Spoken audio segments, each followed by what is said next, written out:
ಸಂವಿಧ ಪರಿವಾರ ಪ್ರತಿ ವರ್ಷ ಗಣಿತ ಮತ್ತು ವಿಜ್ಞಾನದ ದಿನಗಳನ್ನು ಆಚರಿಸುತ್ತೆ. ಇವತ್ತು ಆ ಕಾರ್ಯಕ್ರಮವನ್ನು ರಾವ್ಗೋಡ್ಲುನಲ್ಲಿ ಆಚರಿಸಲಾಯಿತು. ಮಕ್ಕಳು ಅವರಿಗೆ ಇಷ್ಟಪಟ್ಟಂತಹ ಒಂದು ಕಾನ್ಸೆಪ್ಟಿನ ಬಗ್ಗೆ ಎಕ್ಸ್ಪೆರಿಮೆಂಟನ್ನು ಡಿಸ್ಪ್ಲೇ ಮಾಡಿದ್ರು.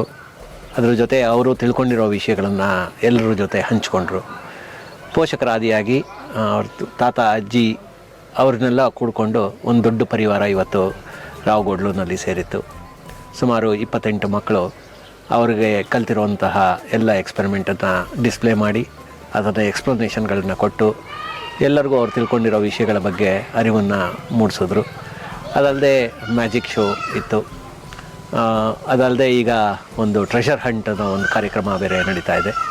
ಸೊ ಹೀಗಾಗಿ ಮಕ್ಕಳೆಲ್ಲ ಭಾಳ ಚೇತೋಹಾರಿಯಾಗಿ ತುಂಬ ಚೆನ್ನಾಗಿ ಖುಷಿಯಾಗಿ ಇವತ್ತು ಇಲ್ಲಿ ಸಕ್ರಿಯವಾಗಿ ಪಾಲ್ಗೊಂಡಿದ್ದು ಎಲ್ರಿಗೂ ಇಷ್ಟ ಆಗ್ತಾಯಿದೆ. ಇದು ಪ್ರತಿ ವರ್ಷದ ಕಾರ್ಯಕ್ರಮ. ಮ್ಯಾಥ್ ಆ್ಯಂಡ್ ಸೈನ್ಸ್ ಕಮಿಟಿ ಅಂತ ಒಂದಿರುತ್ತೆ. ಆ ಕಮಿಟಿಯ ಸದಸ್ಯರುಗಳು ಈ ಒಂದು ಕಾರ್ಯಕ್ರಮವನ್ನು ಆಯೋಜಿಸ್ತಾರೆ. ಸುಮಾರು 15-20 ದಿನಗಳ ತಯಾರಿ. ಅದಾದಮೇಲೆ ಮಕ್ಕಳಿಗೆ ಅವರು ಏನು ಹೇಳಬೇಕು, ಯಾವ ಎಕ್ಸ್ಪೆರಿಮೆಂಟ್ಗಳನ್ನು ಡಿಸ್ಪ್ಲೇ ಮಾಡಬೇಕು ಅನ್ನೋದನ್ನೆಲ್ಲ ಕಲ್ತ್ಕೊಂಡು ಅವರು ಮ್ಯಾಥ್ ಮತ್ತು ಸೈನ್ಸ್ನ ವಿವಿಧ ಎಕ್ಸ್ಪೆರಿಮೆಂಟ್ಗಳನ್ನು ಡಿಸ್ಪ್ಲೇ ಮಾಡಿ ಡಿಸೈನ್ ಮಾಡಿರೋ ಅವರೇ ಕಲ್ತ್ಕೊಂಡಿರೋ ವಿಷಯಗಳನ್ನು ಹಂಚ್ಕೋತಾರೆ. ಭಾಳ ಚೆನ್ನಾಗಿತ್ತು, ಖುಷಿ ಆಯಿತು, ಎಲ್ಲರಿಗೂ ಖುಷಿ ಆಯಿತು. ವಂದನೆಗಳು.